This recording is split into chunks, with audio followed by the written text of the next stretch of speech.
The pistol was pressed against the deed to the schoolhouse, and Edgar Fairchild's grin was wide enough to swallow the whole of Dusty Creek, Texas. "Sign it over, Miss Langley," he said, his voice carrying that particular brand of silky confidence that had broken stronger people than a frontier schoolteacher. "And I'll see to it that your students find themselves a fine new building over in Amarillo. Maybe, if I'm feeling generous." Edna Langley did not flinch. She did not reach for the paper. She did not blink at the gun, though it gleamed in the lamplight of the Dusty Creek land office like something that wanted to be feared. Instead, she reached into the worn leather satchel at her hip and withdrew a folded document of her own, and she placed it on the desk between them with a quiet, deliberate precision that made the whole room feel suddenly very small. "Before you press me any further, Mr. Fairchild," she said, her voice steady as the canyon walls outside, "I suggest you read that." He laughed. He actually laughed because he was Edgar Fairchild, and he had robbed the First National Bank of Laredo at the age of 22, and he had outridden the Ranger Patrol through 3 counties, and he had never in his 31 years on this earth been outmaneuvered by a woman in a calico dress with ink stains on her fingers. He picked up her document. He read the first line. Then he read it again. The laughter died. His jaw did something it had not done in a very long time. It went slack. Because what Edna Langley had placed in front of the most feared outlaw in the Texas Panhandle was not a petition, not a plea, not some tearful letter from a congregation of worried parents. It was a legally binding counterdeed, drawn up under the land grant provision of 1876, filed in triplicate with the Amarillo County Courthouse, the Texas State Land Office in Austin, and the Federal District Court in Dallas, and it bore the signatures of 3 sitting judges, the county sheriff, and the Deputy Commissioner of Education for the state of Texas. It had been filed 6 days ago. Every single legal avenue Edgar Fairchild had spent 4 months quietly constructing to seize the schoolhouse land and sell it to the railroad was already closed, sealed, buried under 3 layers of ironclad law that not even the railroad's lawyers could touch without a 2-year court battle. The pistol lowered slowly, almost on its own, as though it understood that it had become irrelevant. "How?" he said. It was barely a word. It was more of a wound. Edna picked up her satchel and settled it against her hip. "I've been teaching contract law to 12-year-olds for the better part of 3 years, Mr. Fairchild. Did you really think I hadn't read the Homestead Act cover to cover?" And that was the moment Edgar Fairchild, outlaw and renegade, felt the floor shift underneath him in a way that no bullet had ever managed. But that is not where this story begins. Not quite. Because for a thing to break open the way it did in the Dusty Creek land office on the 14th of September, 1879, a great many smaller things had to crack first. And the first crack happened on a Tuesday morning in early June, when a man on a black horse rode into Dusty Creek trailing dust and secrets in equal measure. Dusty Creek sat in the northern reaches of the Texas Panhandle, tucked into a shallow valley where 2 dry riverbeds crossed, making the land look like it had been stitched together from 2 different places and never quite healed at the seam. There were 412 people living in Dusty Creek in the summer of 1879, and most of them were the kind of people who had come west because the East had gotten too complicated for them. Ranchers, widows, former soldiers, freed men building new lives, Mexican families who had been there long before any of the Anglo settlers arrived, and who maintained a careful dignity in the face of laws that did not always remember they existed. It was a rough place and a real place, the kind of town that needed a school the way it needed a well, because without either, the next generation would be drinking poison. Edna Langley had come to Dusty Creek in the spring of 1877 from Cincinnati, Ohio, 24 years old and possessed of a teaching certificate, a working knowledge of 4 languages, a set of land surveying tools she had inherited from her father, and an absolute refusal to be told what she could not do. She was not beautiful in the way that dime novels described frontier heroines. She was handsome, which is a different and more lasting thing. She had dark brown hair that she kept pinned severely, and that fell stubbornly loose by mid-afternoon. She had gray eyes that catalogued everything they looked at. She had hands that were always slightly ink-stained because she was always writing something, and she had a laugh that surprised people because it was bigger than they expected from a woman who held herself so carefully straight. She had built the school with a combination of grant money, donations she had personally solicited from every rancher and merchant within 40 miles, and her own savings, which were modest but strategically deployed. The schoolhouse was the finest building in Dusty Creek, which was not saying an enormous amount, but it sat on 2 acres of surveyed land with legal title, and Edna knew the boundaries of that land the way she knew the multiplication tables, which is to say with the kind of certainty that does not require checking. She had 23 students ranging from 6 to 15 years of age, and she taught them reading, arithmetic, geography, some basic principles of law and governance, and whatever else they needed to know to survive and thrive in a world that was not always going to be kind to them. She knew which of her students were going hungry at home and made sure there was always extra bread at lunchtime. She knew which fathers drank too much and which mothers worked themselves to exhaustion, and she adjusted her expectations accordingly, because intelligence, she believed with her whole heart, was not the exclusive property of the comfortable. She had been happy.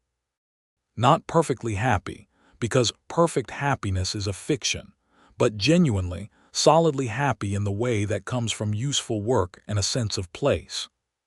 She had friends in town, a small house 2 streets from the schoolhouse, a kitchen garden that she tended with the same methodical care she applied to everything, and an understanding with herself that she was not going to spend her best years waiting for something that might not come. And then the railroad announced its intention to run a line through the Panhandle, and everything in Dusty Creek shifted like sand over limestone. Edna heard about the railroad at the same time everyone else did, which was from a notice posted outside the telegraph office on the 1st of April, 1879. She read it twice, noted the proposed route, and went home that evening and spread her surveying maps across the kitchen table. The proposed route ran directly through the eastern edge of the schoolhouse property. If the railroad acquired that land, they would not bother building around the schoolhouse. They would buy out the surrounding parcels, devalue the school property, and then acquire it for back taxes or through eminent domain proceedings, which were legally murky in the Panhandle at the time, because the land grant records from the 1840s and 1850s were incomplete and frequently contradictory. Edna understood this immediately.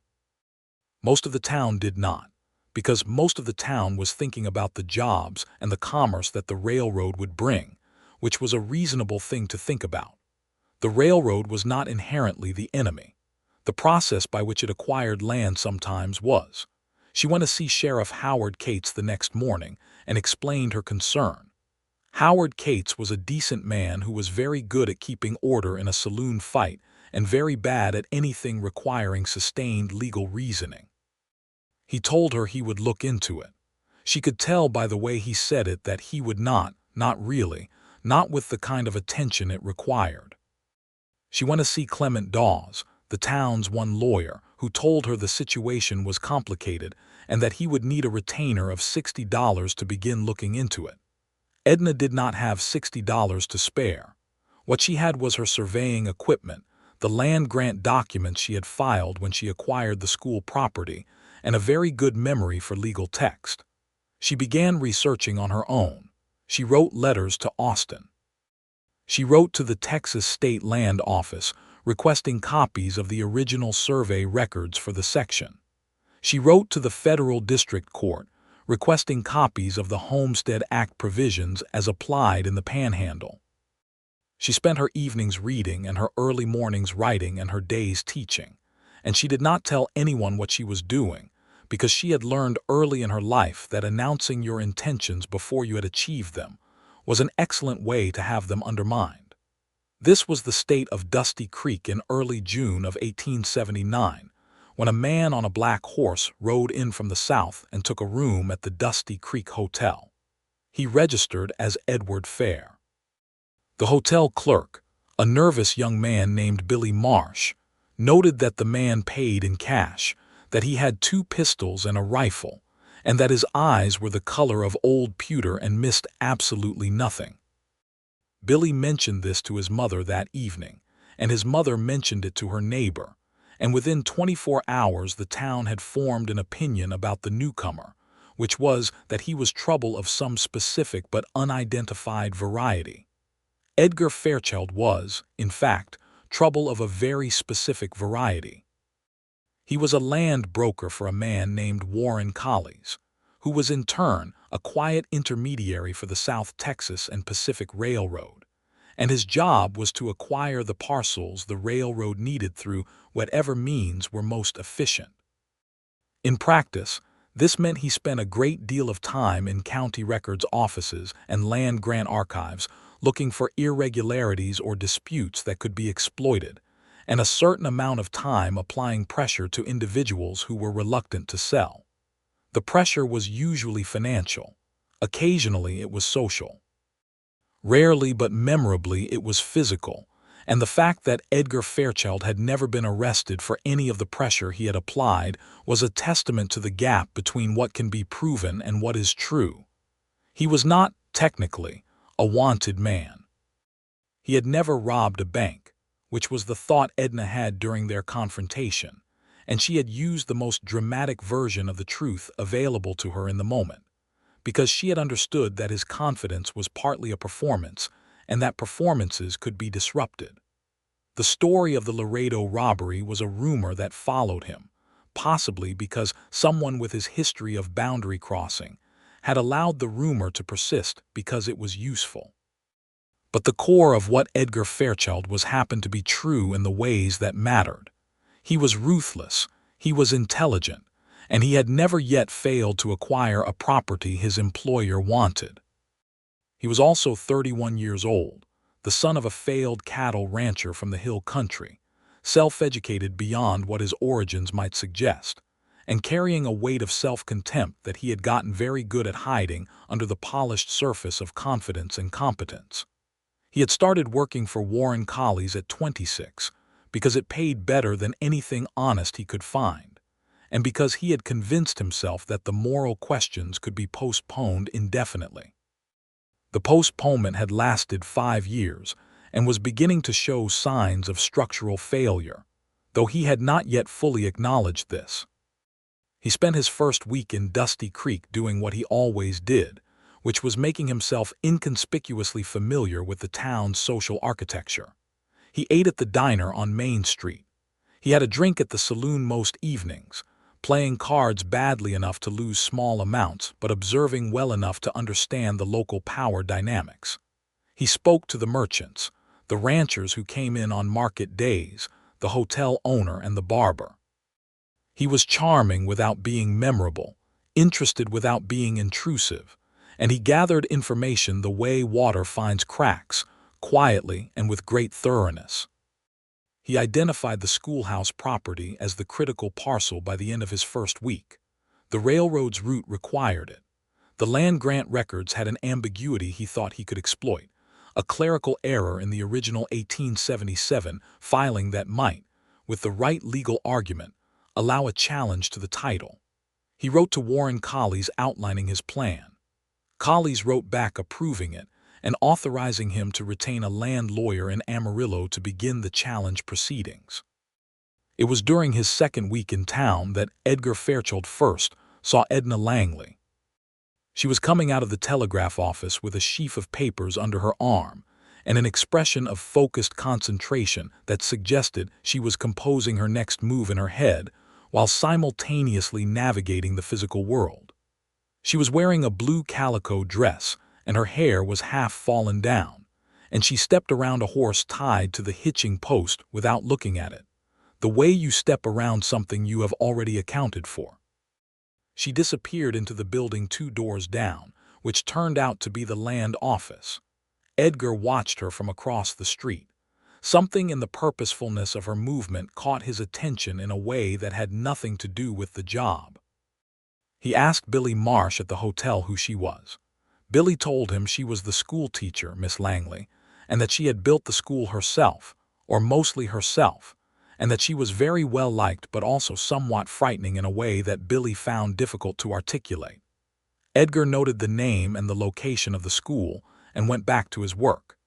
He went to the school a week later under the pretense of being a concerned citizen interested in the educational situation in the county. He brought a donation of $5, which was generous enough to get him through the door, and which he charged to Warren Collies's account without a second thought. He expected to see a schoolroom and a schoolteacher, and confirmed that the property was as described in the county records. He did not expect to feel anything other than professional assessment. He knocked at the door during the lunch recess, which he had timed specifically, and Edna Langley opened it herself. Up close, she was more arresting than across the street. Not because she was conventionally beautiful, though she was not without beauty, but because of the quality of her attention. She looked at him the way a good surveyor looks at a landscape, taking in all the features simultaneously and already beginning to form conclusions. He had the uncomfortable sensation of being assessed and partially catalogued before he had finished introducing himself. "I understand you're new in town," she said, after he had given his false name and his cover story and his $5. "Edward Fair, was it? What brings you to Dusty Creek, Mr. Fair?" "Looking at some investment opportunities in the area," he said. It was his standard answer, and it was technically true, and it usually satisfied people.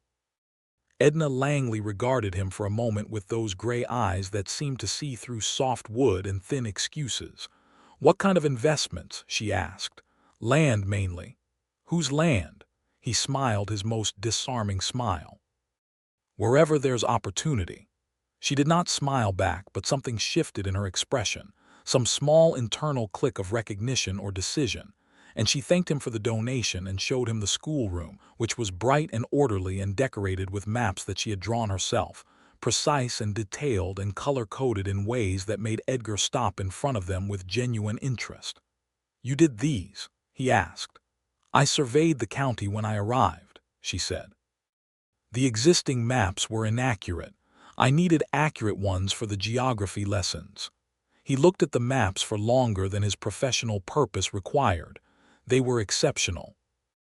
The scale was correct, the topography carefully indicated, the land grant boundaries clearly delineated.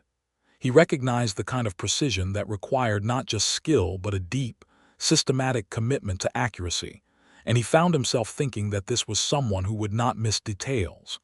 Who would not, for instance, miss a clerical error in a land grant filing? He left the schoolhouse with his cover story intact and a feeling in his chest that he did not immediately name. He named it later that evening, sitting in his hotel room with the county land records spread across the bed. The feeling was respect. Complicated, uncomfortable respect, of the variety that arises when you encounter genuine ability in a person you are in the process of planning to harm. He pushed it aside and went back to work. He had a job to do. He had always done his job. Over the following 2 weeks, their paths crossed several more times, because Dusty Creek was a small town, and because Edgar, whatever his professional reasons for being there, found himself arranging to be in places where he might encounter Edna Langley. He told himself this was intelligence gathering. He told himself he needed to understand the nature of the opposition he might face if the title challenge became contentious. He told himself a great many things that were partially true and mostly convenient. They met at the dry goods store, where she was buying chalk and he was buying nothing in particular. They talked for 11 minutes about the geology of the Panhandle, which she knew in surprising detail because the underlying limestone formations affected water access and water access affected everything. He told her 3 true things about himself that he had not told anyone in Dusty Creek, about growing up in the hill country, about teaching himself to read Latin from a dictionary he had found in an abandoned house, about a dry summer when the cattle died and his father's hands shook at the dinner table. He did not know why he told her these things. It felt in the moment like the only honest option available. They met at the Sunday morning church service, which Edgar did not typically attend but went to on a whim, and sat in the back row and watched Edna Langley sing hymns with her back very straight, and her voice carrying clearly and her face entirely undefended for the duration of the music. And something in that openness struck him like a match against stone. They met at the Independence Day celebration in the town square on the 4th of July, where the whole of Dusty Creek had gathered with food and lanterns, and someone had set up a shooting contest at the far end of the street, with tin cans on a fence post at 60 feet. Edgar entered because it was the kind of thing a man in his position did to seem normal. He hit 7 out of 10 cans, which was very good. He watched from the corner of his eye as Edna Langley signed herself up on the list, because apparently she had decided to enter as well. Several of the men around the sign-up sheet made the small sounds of amused condescension that men make in such situations. Edna did not appear to hear them, or perhaps she heard them and had simply already decided they were not worth the energy of acknowledgement. She stepped up to the line. She was handed a rifle, a Winchester Model 1873, and she checked the load with quick, practiced hands, settled her stance with the particular stillness of someone who has done this many thousands of times, and shot 10 cans off the fence post in 11 seconds without pausing between shots. The crowd went very quiet. Then it went very loud. Edgar Fairchild stood with his arms at his sides and his mouth not quite closed, and felt the complicated, glorious shock of encountering something he had not predicted. She was not just good. She was extraordinary. Her shooting was not the careful, tentative marksmanship of someone who had practiced enough to be competent. It was fluid and absolutely certain, the expression of a physical skill so deeply developed that it had become a kind of language, and the language was saying something about the nature of this woman that his professional assessment of her had not yet fully captured. She accepted the prize ribbon, a blue one, with the same matter-of-fact dignity with which she had accepted the challenge, and when she turned and her eyes found his in the crowd, he did not look away. He held her gaze for 3 seconds longer than was casual, and her chin came up very slightly, and then she walked back to the group of town women she had come with, and he was left standing with the distinct sensation that the balance of something had shifted. He went back to his hotel room that evening and sat for a long time without lighting the lamp. He had 6 weeks before Warren Colley's expected a progress report. He had the title challenge in motion with the Amarillo lawyer. He had what he needed. He should have been thinking about the next steps. Instead, he was thinking about the way Edna Langley shot a rifle, which was to say with her whole body and her whole attention and no part of herself held back, and he was thinking that this was also how she did everything, and that a person like that was very rare, and that what he was doing was wrong. He had always known it was wrong. The postponement of the moral questions had simply become untenable. He did not act on this realization immediately. He was not built for immediate reversals. He was built for patience and careful strategy, which were qualities that served him well in most situations, and in this one were producing a protracted and unpleasant internal argument.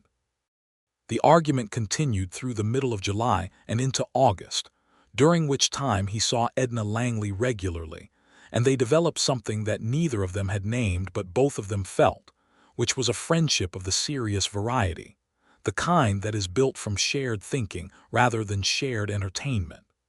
They argued about the proper role of federal land grants in frontier development, and she won. They discussed the comparative merits of different surveying methods, and she displayed a technical knowledge that surpassed his own.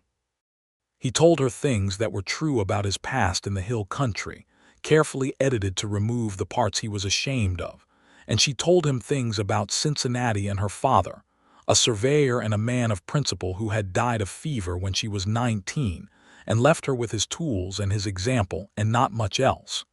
She never fully trusted him. He could feel this, the way you can feel a door that is not quite latched. She liked him, He was increasingly certain of that, but there was something in her expression when he mentioned land investments or the railroad that closed very slightly, the way an eye closes against bright light, and he understood that she was not naive, that she was watching the same chess board he was watching, and that she was already several moves ahead of where he could see. This understanding, which should have made him more careful in his deception, instead made him more miserable, because he was spending his evenings with the woman and his afternoons in the land office studying the documents that would be used to take what was hers. The title challenge was filed in Amarillo on the 12th of August. Edgar did not file it himself. The lawyer named Hutchins did it on Warren Collies's behalf, using a shell company with a name that did not immediately suggest the railroad. Edgar received the confirmation in the mail on the 14th and read it in his hotel room and felt something in his chest that was specifically and precisely the feeling of having done a thing that cannot be undone. He went to the saloon that evening and had more whiskey than was his habit, and sat at a corner table and thought about his life with a thoroughness that was unusual for him. He thought about his father, who had been an honest man whose honesty had not saved his land or his cattle or eventually his health. He thought about the hill country and the dry summers and the way desperation had a smell, like hot iron and old leather. He thought about the 5 years with Warren Collies, the deals closed, the properties transferred, the people displaced. He had told himself they were just business transactions. He had told himself the people would find other land, other places. He had told himself a lot of things. He thought about Edna Langley standing at the shooting line on the 4th of July, still and certain and utterly herself. He thought about her maps on the schoolroom wall, each line exact, each boundary marked with careful honesty. He thought about 23 children who came to her schoolhouse every morning and what they would lose if the school was gone. He thought about what it had meant to him, as a boy in the hill country, to find books in an abandoned house and discover that the world was larger than the failing ranch and the silent table and the father whose hands shook. Someone had left those books. Someone had made that possible. He ordered a glass of water and left the whiskey. The next morning he went to see Clement Dawes, the town lawyer. He told Dawes nothing specific about his own involvement. He said he had heard, in a general way, that there might be a land challenge being prepared against the school property, and that he wanted to understand what legal defenses were available to the property holder. Dawes confirmed that a challenge had indeed been filed, which meant it was already public record. He also confirmed that the challenge was based on a clerical error in the original 1877 filing, specifically a discrepancy in the lot description that used an old land survey designation rather than the current one. Edgar already knew this because he had engineered it. What he now asked was what a properly filed counterclaim would look like and what the strongest legal foundation for it would be. Dawes talked for 20 minutes. Edgar listened carefully and took mental notes. He did not go to Edna directly. He could not tell her about his own role without destroying everything, and he was not yet ready for that destruction, partly from cowardice and partly because he wanted to be sure she could secure her position before he became the collateral damage of his own honesty. What he did instead was something he had never done in his professional life. He fed information to the opposition.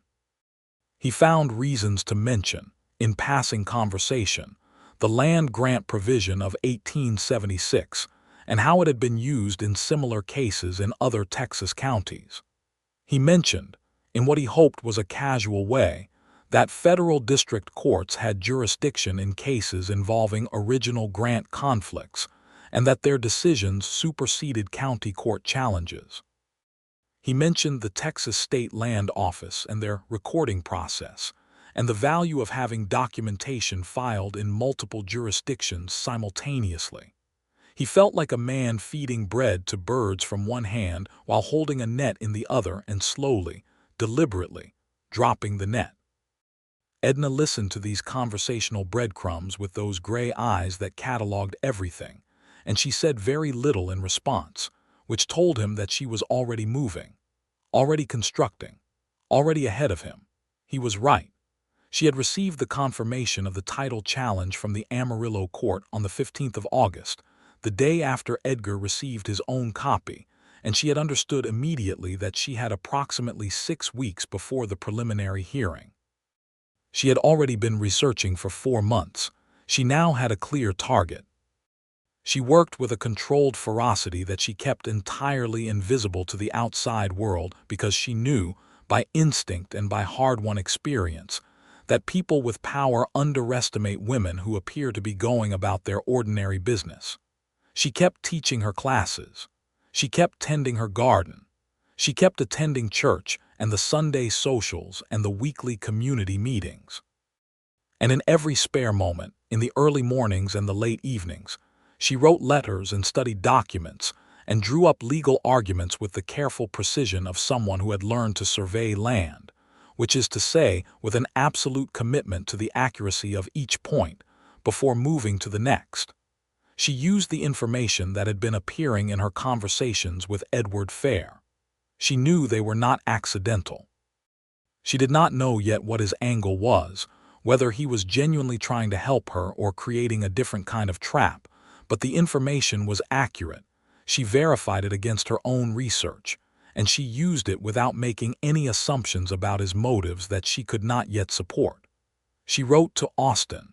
She wrote to the Federal District Court in Dallas. She wrote to the Deputy Commissioner of Education. She engaged a surveyor from Amarillo to produce a fresh survey of the school property that would supersede the ambiguous 1877 recording. She paid for this with money she had been saving for a wood stove for the schoolroom, and told herself that the students could manage one more winter without it. She collected signatures. She visited every judge and official she had contact with, in person where possible, by letter where it was not, and she presented her case with the same precision and confidence she brought to teaching, which is to say with the understanding that a clear argument well presented should stand on its own. Most of them helped her. Some because they believed in the school, some because they did not trust the railroad. A few because they were genuinely impressed by the quality of her legal reasoning, and this, a woman arguing land law at the level she was arguing it, was not something they encountered every day. By the 1st of September she had what she needed. By the 10th, it was filed. By the 14th, she was ready. Edgar did not know the full extent of what she had done. He knew she was working on it. He could see the signs, the trips to the telegraph office, the letters going out, the focused expression that had become more focused. He had not told Warren Collies that there might be a problem with the challenge, partly because he did not have specifics, and partly because he was no longer entirely sure which side of this he was on. He was at the hotel when the message came from the land office that Warren Collies himself was arriving in Dusty Creek to oversee the final stages. This was unusual. Collies was a man who preferred to remain at a distance from the operational work. His arrival meant the railroad was applying pressure from the top, which meant that Edgar's period of conflicted inaction was over. Warren Collies arrived on the morning of September 14th. A compact man in an expensive suit with a watchful, calculating intelligence and the particular brand of good manners that is used as a weapon. He met with Edgar in the hotel dining room over breakfast and made clear that the preliminary hearing in Amarillo was in 3 days and that the land needed to be secured before then. Go to the schoolteacher, Collies said. Offer her a reasonable price for voluntary sale. If she refuses, inform her that the title challenge will proceed and that she is likely to lose the property entirely rather than receive anything for it. Make her understand that taking the money is the rational choice. This was the standard script. Edgar had delivered it many times. He looked at his coffee and said, "She won't take the money." Collies looked at him with the particular attention of a man who is reassessing something. Everyone takes the money eventually. Not everyone. Then we make her understand the alternative clearly. Edgar looked up. You mean threaten her? I mean clarify her options, Collies said, with the smooth patience of someone who had learned to make violence sound like arithmetic. Edgar thought about Edna Langley's gray eyes and her ink-stained hands and her 23 students and the blue ribbon and the maps on the schoolroom wall. He thought about his father's shaking hands at the dinner table. He thought about 5 years of postponed moral questions. "I'll speak to her," he said. He went to the land office because he knew Edna would be there. He had been watching her movements, and she went to the land office every Tuesday afternoon to check for any new filings related to the school property. He timed his arrival accordingly, and she arrived 12 minutes after he did, and the conversation that had begun their story came to its culmination in a room that smelled of dust and old paper, with the light coming through one dirty window and the sound of the street outside muffled by the thick adobe walls. He laid out the offer and the threat with the language collies had prescribed. He kept his voice steady. He kept his face composed. He placed the deed on the desk and set the pistol beside it, because collies had told him to make the physical statement of authority clear, and he had done so, though he had not cocked the weapon and had no intention of discharging it. It was theater. The worst kind of theater, the kind that hurts someone who does not deserve to be hurt. He said, "Sign it over, Miss Langley," and watched her face for the fear that always came, the small collapse of the will under the weight of physical threat and legal helplessness. It did not come. Her face was completely, utterly composed, and then she reached into her satchel and produced the document. He read it. He read it twice. Then he read it a third time because he needed to be certain he was reading what he thought he was reading. She had done it. She had done the whole thing, the counterdeed, the multiple jurisdictions, the signatures, the survey, all of it, and she had done it weeks before the hearing, which meant the challenge was already legally superseded, which meant there was no case, which meant Warren Collies had sent him here to threaten a woman who had already won.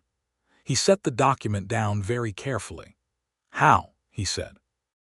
She told him about the land grant provision and the Homestead Act and the contract law she taught 12-year-olds, and her voice was steady and her eyes were steady, and he stood in the Dusty Creek land office and felt something inside him finalize, the way a decision that has been forming for a long time finally arrives, and you understand that you have been living toward it for quite a while.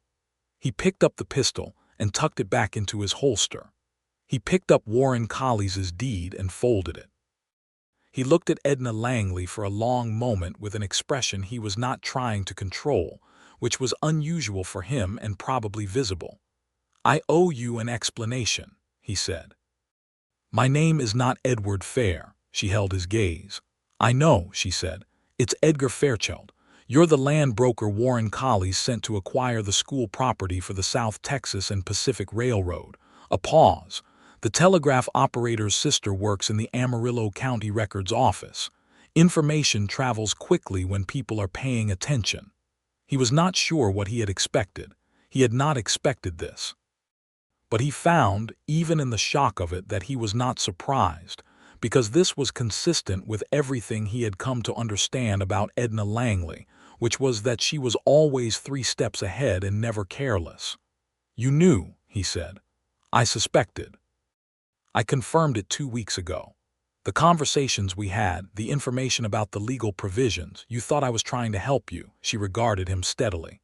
"I wasn't sure what you were doing, but the information was accurate and I used it. The motive was a separate question." He nodded slowly. This was rigorous, honest thinking. The motive was a separate question. He respected it even as it landed on him with some force. "What was the motive?" she asked, not demanding.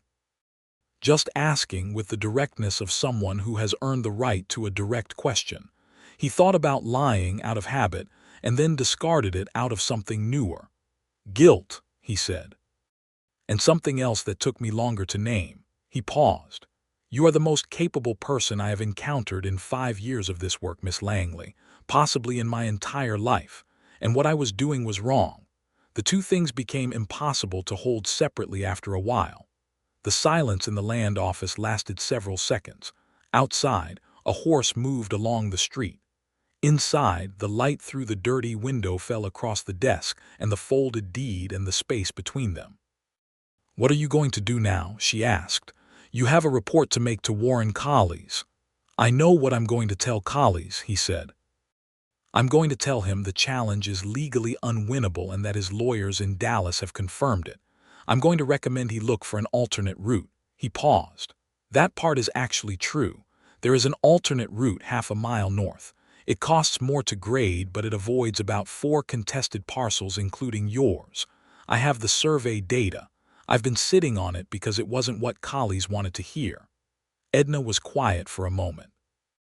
He watched her process this, the careful assessment of his statement, checking it for internal consistency and against what she already knew. It was like watching someone read a map.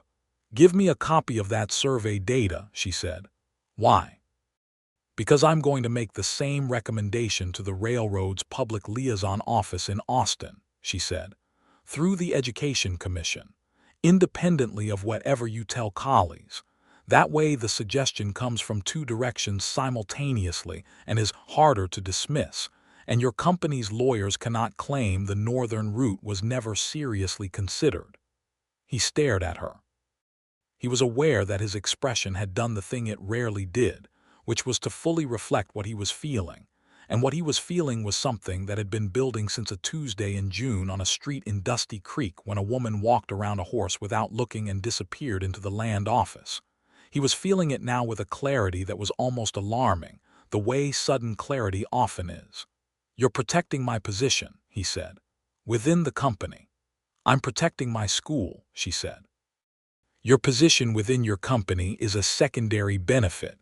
The smallest possible smile moved at the corner of her mouth, though not an unwelcome one. He let out a breath that had been held for quite some time. He gave her the survey data that afternoon, a copy he made himself from the original in his hotel room, and they sat across from each other at the small table in the land office and went through it together. Edna asking questions with the focused precision of the trained surveyor she was, pointing out places where his measurements could be improved and where the topography had been underestimated. He made notes and she made notes, and they worked in the easy, concentrated silence of 2 people who are good at the same thing and have recognized this in each other. And by the end of the afternoon, the document was better than it had been when he came in. He went back to the hotel and told Warren Collies that the title challenge was legally unwinnable, presenting the case with the clean detachment of professional competence. And Collies, who was a careful man above all else, listened and assessed, and eventually, grudgingly, agreed to contact the railroad's engineering office about the northern route. Edgar Fairchild had been in Dusty Creek for 3.5 months.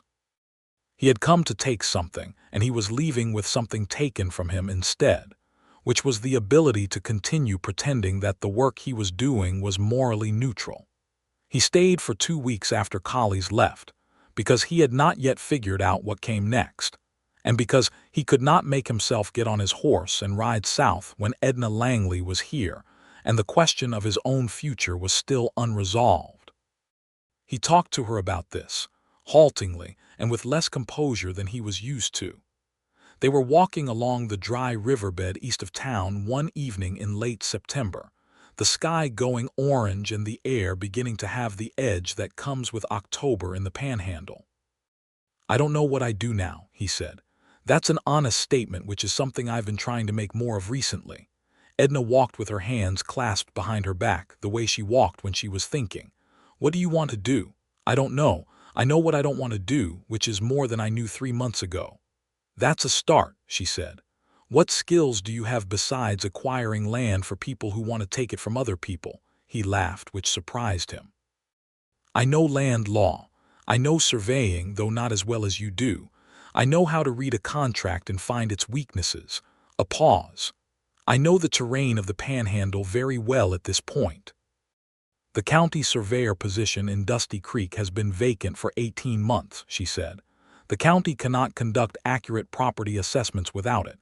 Every land dispute that comes through this office is harder to resolve because the surveys are inconsistent. She glanced at him sideways with those gray eyes.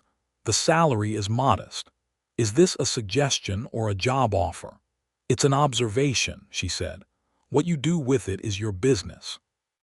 He looked at the orange sky and the dry riverbed and the silhouette of the town in the middle distance. 412 people building something in a place that was not always kind. He thought about how it might feel to do work that left things more accurate than he had found them, rather than less.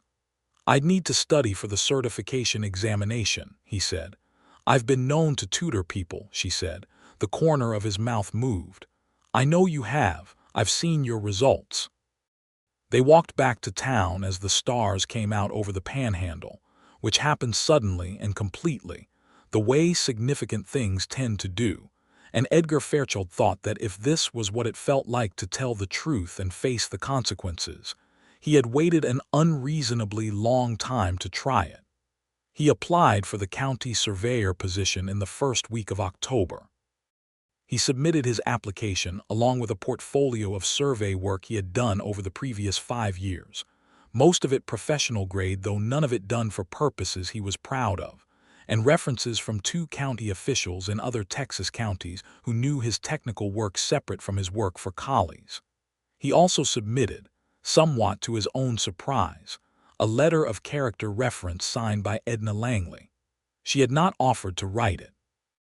He had asked her directly, and she had been quiet for a moment and then said she would need to think about it. And 2 days later she had handed him an envelope sealed with wax and said, "Don't read it until you submit the application." He had not read it. He had submitted it sealed, and whatever it said had apparently been convincing, because the county board offered him the position on the 12th of October at a salary of $42 per month. He accepted it. He paid for a month at the hotel and began looking for something more permanent. He found a small house at the north end of town, 2 rooms and a barn, needing work but structurally sound, available for a reasonable rent from a widow named Mrs. Garfield who was moving to live with her daughter in San Antonio. He took it. He spent October doing actual, legitimate, unglamorous county surveying work, which involved walking a great deal of land and taking precise measurements and producing accurate maps, and he was surprised to find it satisfying in a way that he had not anticipated. Not because the work was exciting, but because it was honest.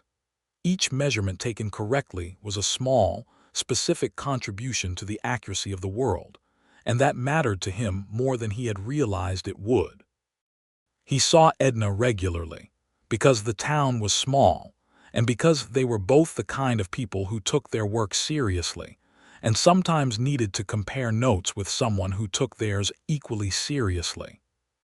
They talked at the land office and at the Sunday service, and at the community meetings where the business of Dusty Creek was conducted. They walked along the dry riverbed on several evenings when the weather was still warm enough to make it pleasant. She taught him things about surveying that he did not know, with the unhurried patience of someone who genuinely enjoys the transmission of knowledge. He brought her information about land grant disputes in neighboring counties that were relevant to some ongoing local questions. They argued about the best method for resolving a particular kind of elevation discrepancy, and he was wrong and admitted it, and she received his admission with the equanimity of someone who expected it but did not particularly need the acknowledgement. He was falling in love with her. This was not a sudden discovery. It was more like the discovery of a geological feature that has always been there, and that you have finally surveyed accurately. He was in love with her intelligence, which was the quickest and most precise intelligence he had encountered. He was in love with her determination, which was not the brittle determination of someone fighting against their nature, but the fluid determination of someone completely aligned with theirs. He was in love with the way she moved around a horse without looking at it, and the way she laughed bigger than expected, and the way she held a rifle, and the way she looked at her students with an attention that told each of them they were seen and worth seeing. He was also afraid of telling her, because his history was what it was, and because what she had said in the land office, that she was protecting her school and his position was a secondary benefit, was honest and precise, and told him that she was not yet ready to make him a primary consideration. He understood this and respected it, and found it maddening in approximately equal measure. November came to the Panhandle with cold winds and flat gray skies, and a brief, beautiful snowfall in the middle of the month that dusted the Panhandle in white for 2 days before the sun dissolved it. Edna's students were fascinated by the snow, most of them having seen it only rarely, and she took the entire class outside on the first morning to observe it and measure it and think about what they knew about where it came from, because everything was a lesson if you were paying attention. Edgar was surveying a property boundary 3 miles east of town when the snow started. He came back into Dusty Creek in the late afternoon with cold hands and a horse blowing vapor clouds, and he stopped at the school on his way home, because there was a surveying question he had been meaning to ask her, and because stopping at the school on his way home had become something he did when he could find a reason. She was alone in the schoolroom, the students gone for the day, sitting at her desk grading papers with a lamp lit against the early dark and a shawl around her shoulders, because the stove was not yet adequate for the temperature. She looked up when he came in. He was covered in snow dust and clearly cold, and she told him to sit by the stove without apparent hesitation, as if this were a natural and expected thing, and when to put the kettle on the small camp stove she kept in the back room. He sat by the schoolroom stove and looked at the maps on the wall and the chalk drawings on the board, a geography lesson about the Mississippi River system, and listened to the sound of her moving in the back room, and thought that this was the kind of ordinary domestic peace that he had not had since the hill country and that he had not, until recently, thought he deserved. She brought him coffee and sat on the edge of the desk nearest him, grading papers while the stove ticked and the lamp cast warm shadows and the snow settled silently on the street outside. After a while she said, without looking up from the paper she was marking, "You're thinking something complicated." "Yes," he said. "Is it about the Hargrove boundary dispute? Because I've been thinking that the discrepancy might be in the original chain measurements, not the compass bearings." "It's not about the Hargrove dispute." She looked up. He met her eyes and held them, because he was done being careful, or rather he had been careful enough and the carefulness had run its course, and what was left was the plain, undecorated truth. "I am in love with you," he said. "I have been for some time, and I have not said so because my history is not a recommendation, and because I did not want to ask you to make a decision under conditions where the past was still unresolved. I think it's resolved now, as much as it can be. The school is secure, my position in this county is legitimate, and my employment with Warren Collies ended when I left his service in September. I have nothing to offer you that you couldn't achieve more easily on your own, except that I would spend every day trying to be worth your company." He paused. "That's the entirety of it." Edna set the paper she was grading on the desk beside her, very carefully, the way she set things down when they required her full attention. She looked at him for long enough that he became aware of the snow outside and the stove ticking and his own heartbeat. "You have been in love with me," she said slowly, "since approximately July based on the trajectory of your behavior, and you have been working up to that statement for approximately 6 weeks based on recent evidence."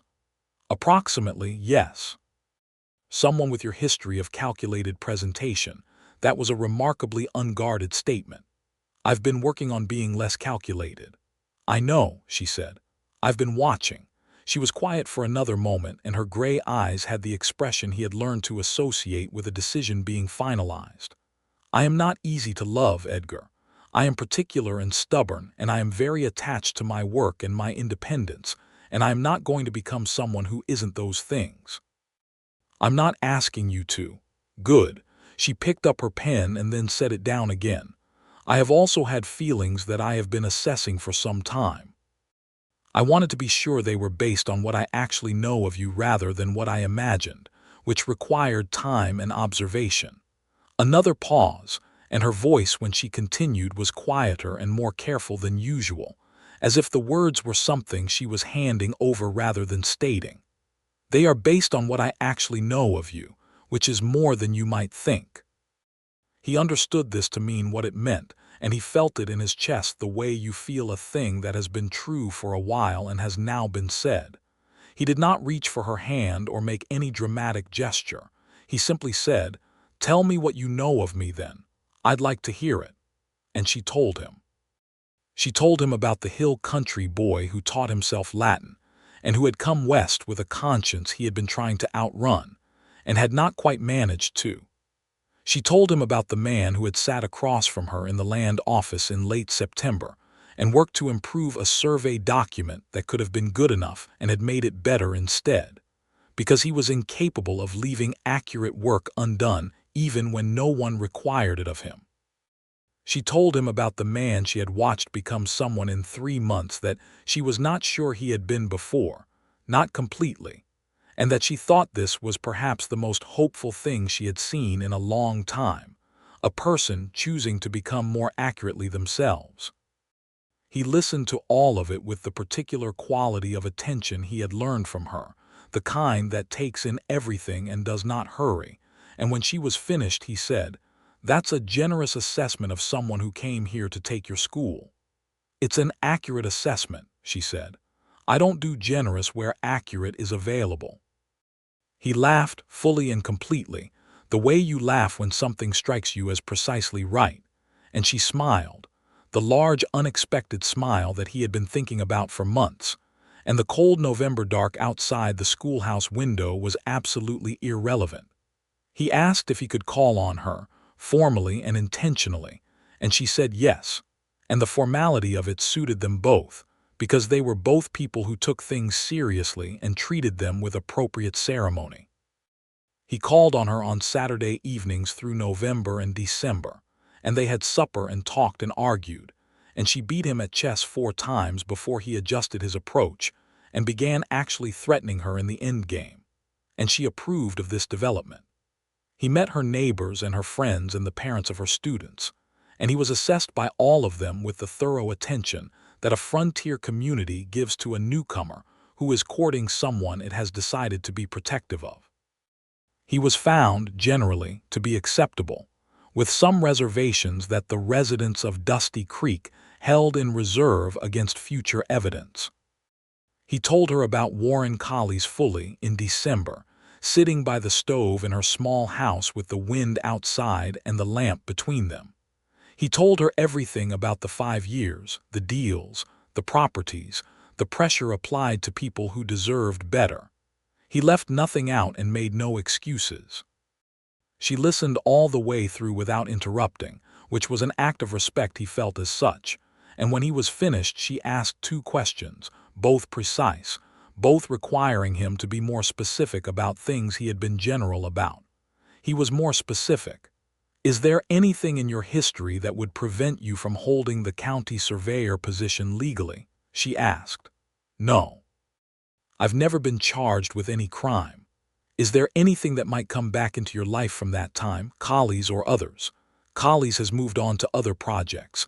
The railroad found an easier route in the end, which was partly your doing." He paused. "There are things I'm not proud of. I don't think any of them are going to come back, but I wanted you to know what they were." She was quiet for a moment.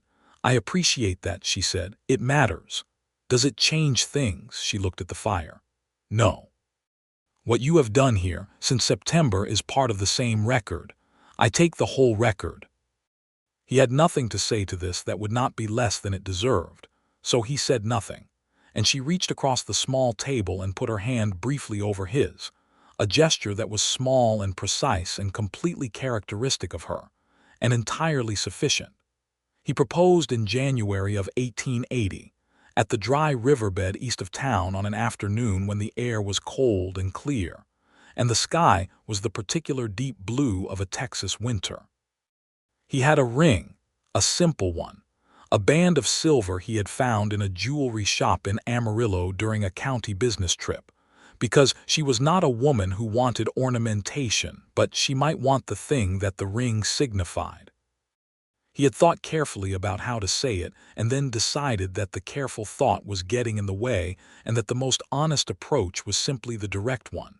He said, "I want to build a life with you, Edna, a real one in this place. I want to work beside you and argue with you and learn from you for however many years there are, and I want to do it properly. Will you marry me?" She looked at the ring and then at him, and she did not immediately speak, and in the silence he found, somewhat to his surprise, that he was not afraid.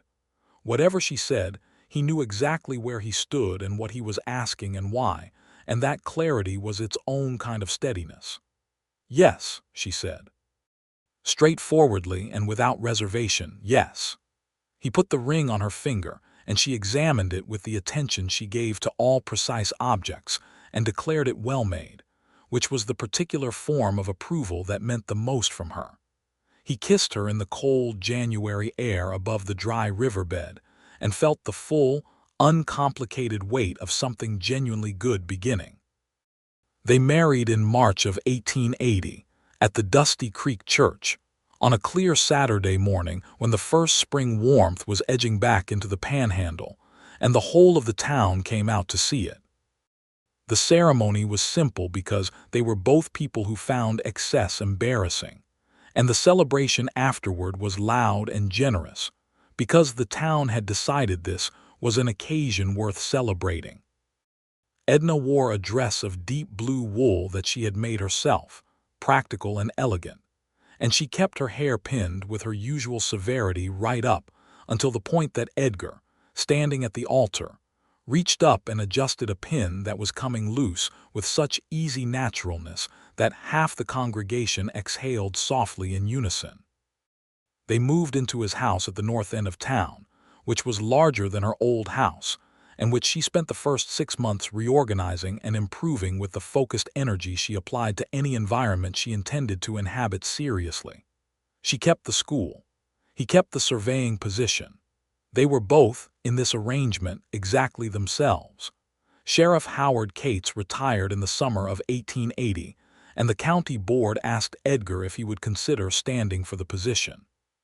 He talked to Edna about it for 2 evenings, weighing the responsibilities against the time it would take from the surveying work, and she pointed out that a county sheriff with a thorough knowledge of land law and property rights would be considerably more effective than one without, and that the surveying could be continued in conjunction with the badge, because the skills were directly complementary.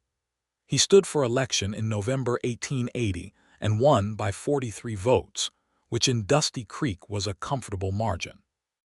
He took the office seriously and well, because he was constitutionally incapable of doing something he had agreed to do carelessly. He brought to the work the same methodical intelligence he had applied to everything else, and the town found that its disputes resolved somewhat more cleanly than before, because the sheriff understood contracts and property boundaries and the precise language of obligation. Their first child, a boy they named Thomas, was born in the spring of 1881, on a Tuesday morning in April when the wildflowers were coming up along the dry riverbed.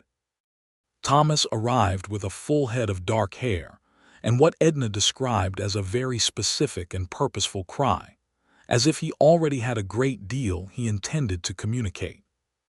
Edgar held his son in the late morning light of the bedroom, and felt the full impossible weight of another person's entire future in his arms, and said nothing for a long time because there was nothing proportionate to say. He was an excellent father in the way he was excellent at everything he committed to, which is to say with patience and consistency, and a genuine interest in who the person was becoming. He read to Thomas from the beginning, because he had learned from a woman who taught 12-year-olds that reading was the first and most important gift, and because he remembered the books in the abandoned house in the hill country and what they had meant.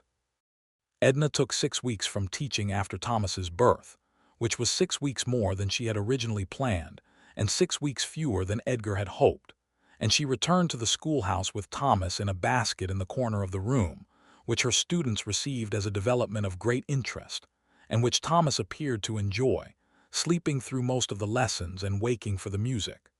Dusty Creek grew in the early 1880s, not dramatically but steadily, the way healthy things grow.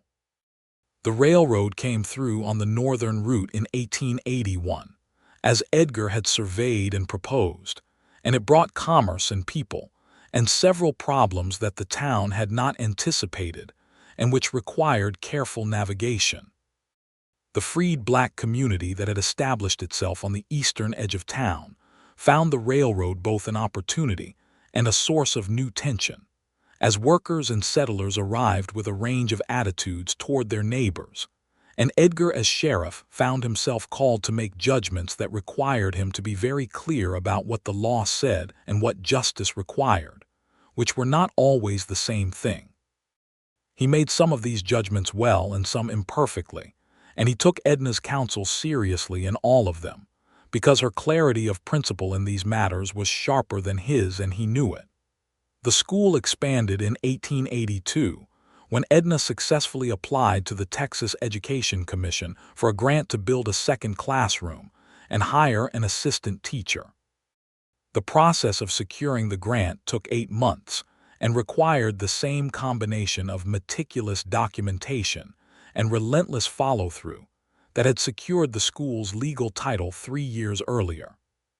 She drafted the application, revised it 4 times, had Edgar review the legal language, and submitted it with the same calm certainty with which she did all things she had thought about carefully. The grant was awarded.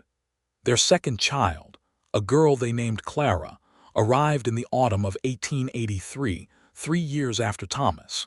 Clara came into the world with a decisiveness that her father found familiar and her mother recognized immediately as its own particular challenge and delight. She was her mother's daughter in the quality of her attention, sitting very still and watching everything, and her father's daughter in the breadth of her curiosity, wanting to understand the mechanism of every object she encountered. Edgar and Edna had what most people would call arguments, and what they themselves called conversations conducted at full engagement. They disagreed about a great many things, some domestic and some professional and some philosophical, and neither of them was built to concede a point without being convinced of it, which meant their evenings were often lively and their resolutions, when they came, were the product of genuine mutual persuasion rather than the exhaustion of one party. They both preferred it this way, though it was not always comfortable. There was a night in the winter of 1883 when Edgar came home late from dealing with a shooting at the saloon that had left one man dead and another badly injured, and he sat at the kitchen table without taking off his coat and stared at the wall for a long time. Edna came downstairs in her nightgown and lit the lamp and made coffee without saying anything, and then sat across from him and waited, because she understood that some things had to settle before they could be spoken. After a while he said, "The man who was shot was 63 years old. He came here in 1871 from Georgia. He had a wife in Lubbock and 2 grown children. He died tonight because of a dispute over a card game." "I know," she said. "Mrs. Hargrove told me this afternoon. I keep thinking about whether there was something I should have done earlier, whether there were signs. Were there?" He thought about it honestly, the way she had taught him to think about things without reaching for the comfortable answer. Not obvious ones, maybe ones that could have been read a different way. A pause. That's not the same as clear signs. "No," she agreed. "It isn't." She reached across the table and put her hand on his.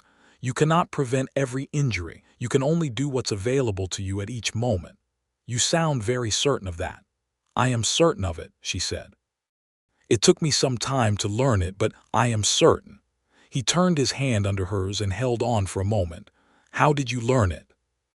"From watching my father try to save his surveying business in a market that was working against it," she said. "He did everything correctly. He was meticulous and honest and very good at his work. The business still failed.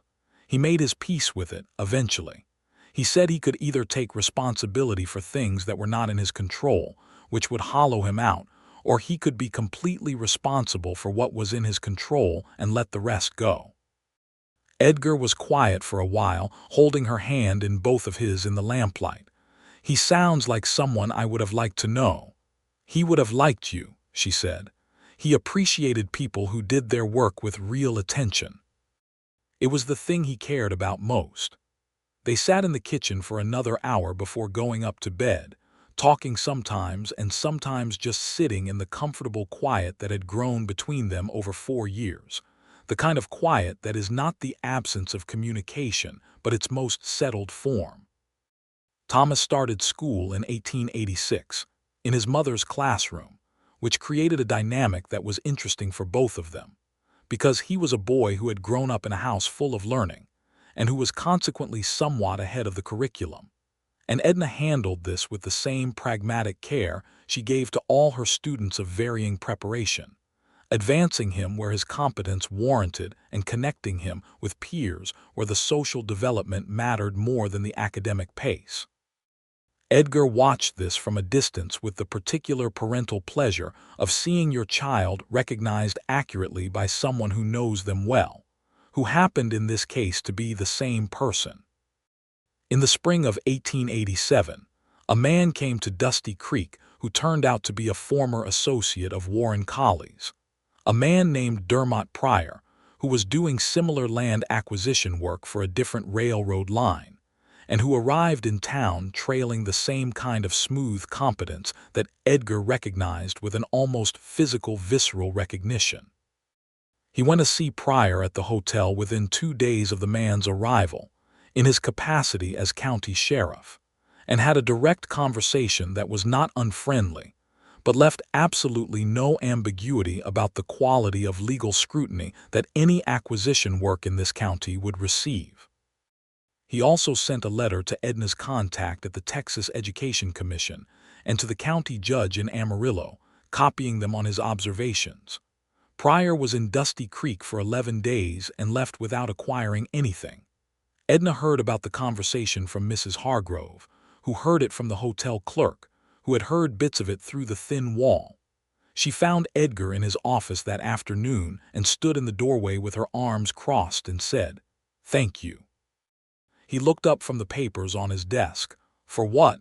"For handling it without telling me I needed protecting." He considered this. "You didn't need protecting. You needed someone to apply pressure in the right direction." "That's different."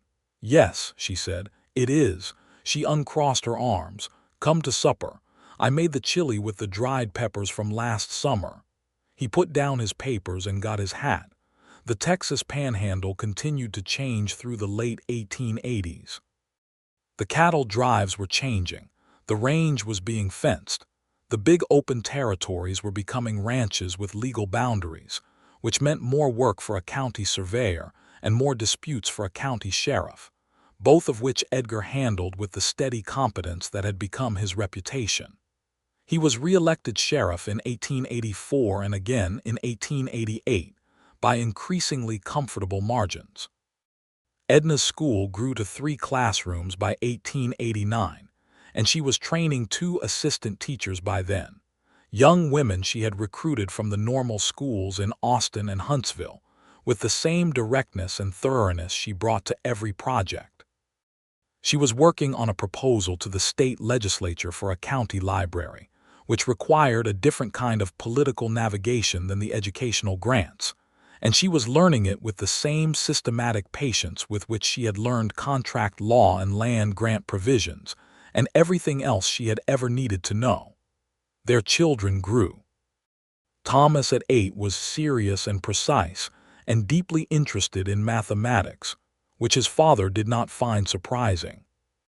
Clara at 6 had the kind of fierce curiosity that led her to take apart every mechanism she could get her hands on to understand how it worked, and she had inherited Edna's shooting skill to a degree that made Edgar feel a complicated mixture of paternal pride and mild concern, mostly because she was accurate at a distance that suggested very good eyes and a very steady hand for a 6-year-old. One evening in the autumn of 1889, Edgar and Edna were sitting on the porch of the house at the north end of town, watching the stars come out over the Panhandle the way they came out suddenly and completely, and Thomas and Clara were in bed, and the town was quiet with the particular quality of quietness that a place acquires when it has grown past uncertainty into something resembling permanence.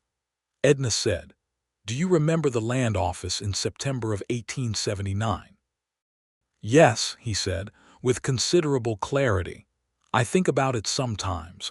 What I was thinking when I walked in and you were standing there with the deed and the pistol.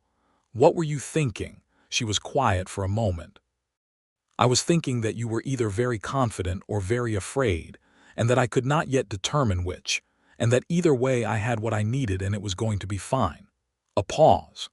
"I was also thinking that you had excellent cheekbones, which was irrelevant to the situation but noticeable." He turned his head to look at her, and she was looking at the stars with the ghost of a smile. He laughed, which still surprised him sometimes, the ease of it, after a lifetime of keeping himself more contained. "What were you thinking?" she asked. "I was thinking," he said slowly, "that I had made the worst professional error of my career, which was spending 4 months in a town with a woman who was going to see through every layer of what I was doing, and that I deserved exactly what was about to happen to me." "And what about after, when you saw what I'd filed?" He was quiet for a moment. "I thought that I had never seen anything like it. That kind of work done alone, done under that kind of pressure, done that completely." He paused. "I thought that if there was a person in the world I was going to stop running from my own conscience for, it was probably going to be her."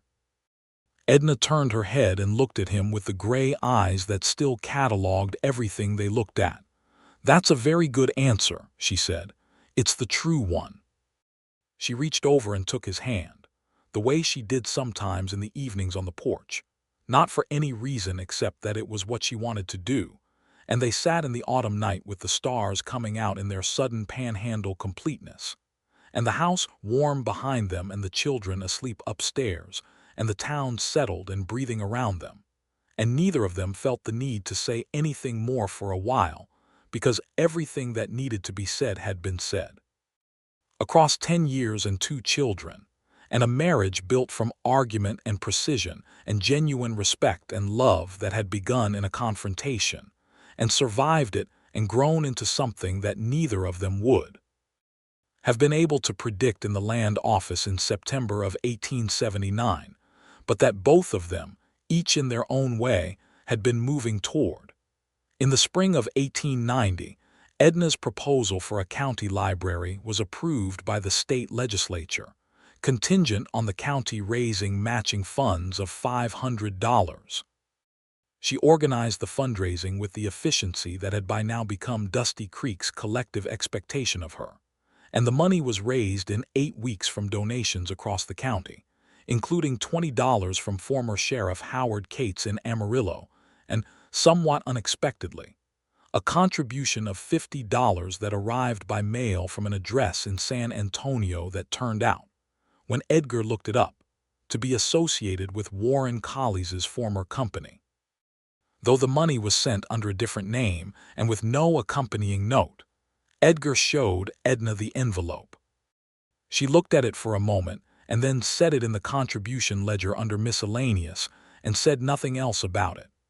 The library opened in October of 1890 in a building next to the schoolhouse, built with county funds and community labor and stocked with books sourced from 4 states.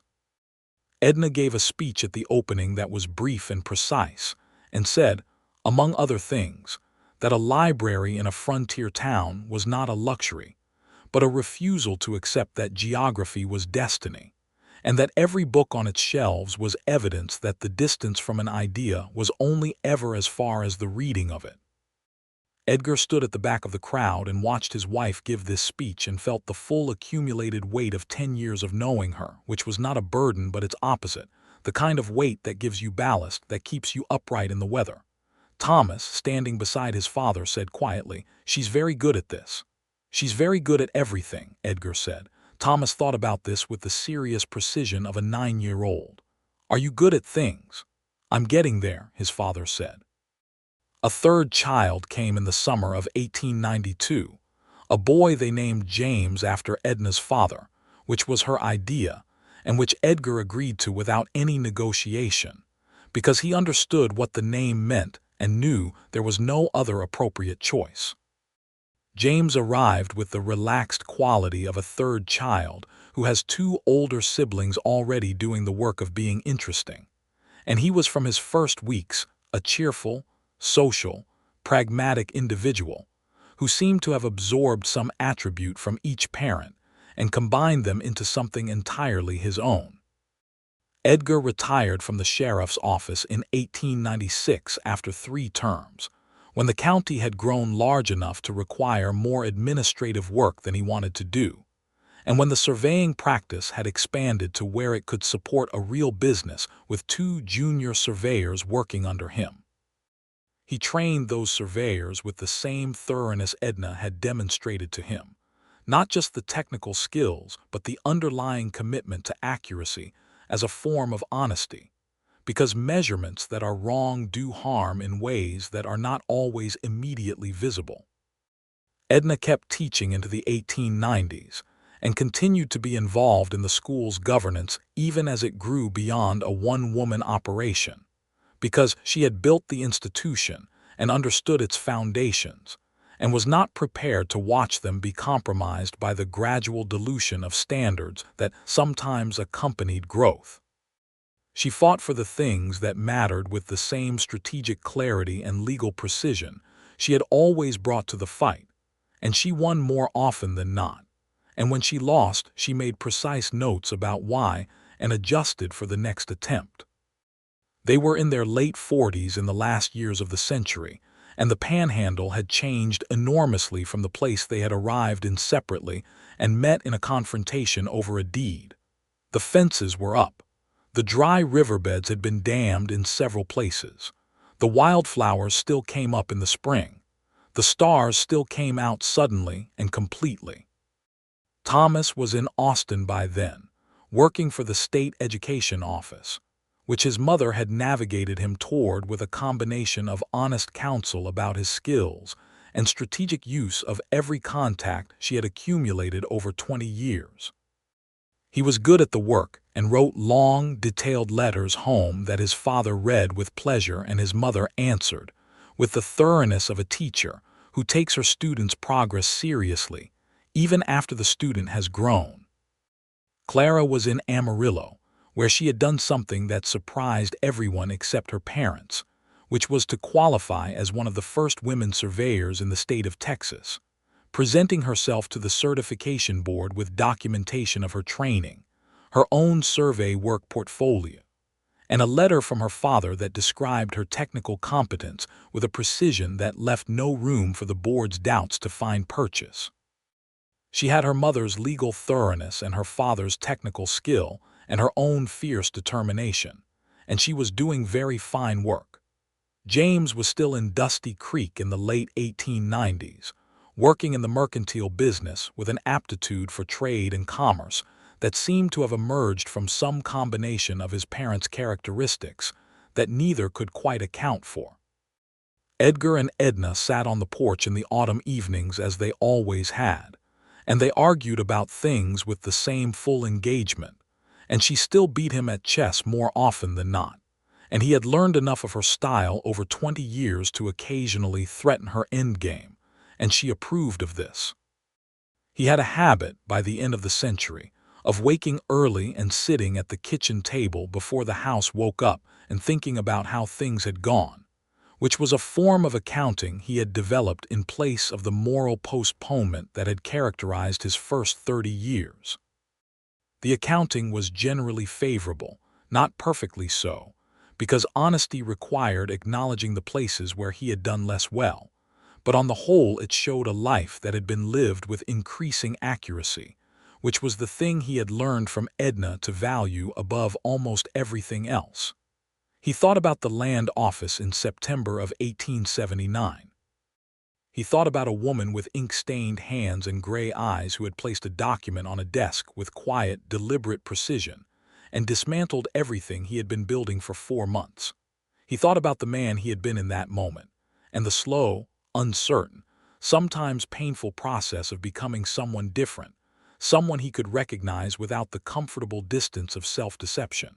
He thought about the blue ribbon, about the Winchester rifle and the 10 cans in 11 seconds.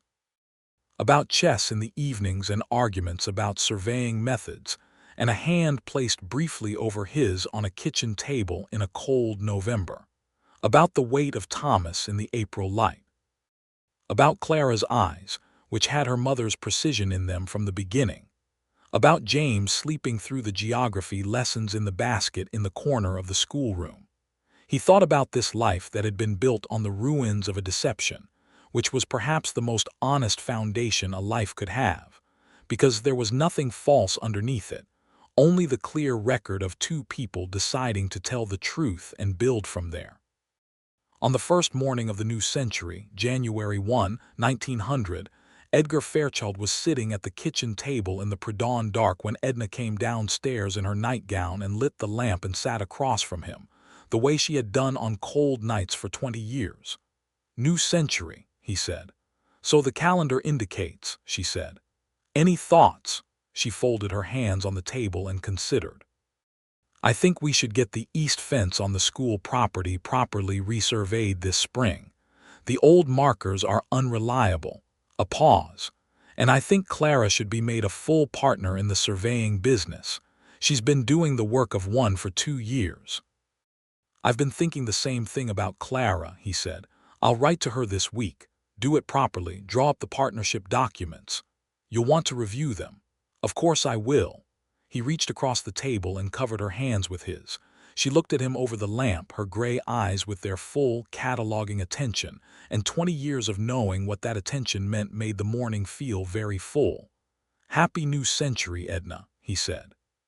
"Happy New Century, Edgar," she said, and turned her hands under his. The lamp burned steadily on the table between them. Outside, Dusty Creek was quiet in the early morning of a new 100 years, and the stars over the Panhandle had not yet given way to the light coming up from the east, and two people sat at a kitchen table in the particular, unhurried peace of those who have built something real and know it, and are content.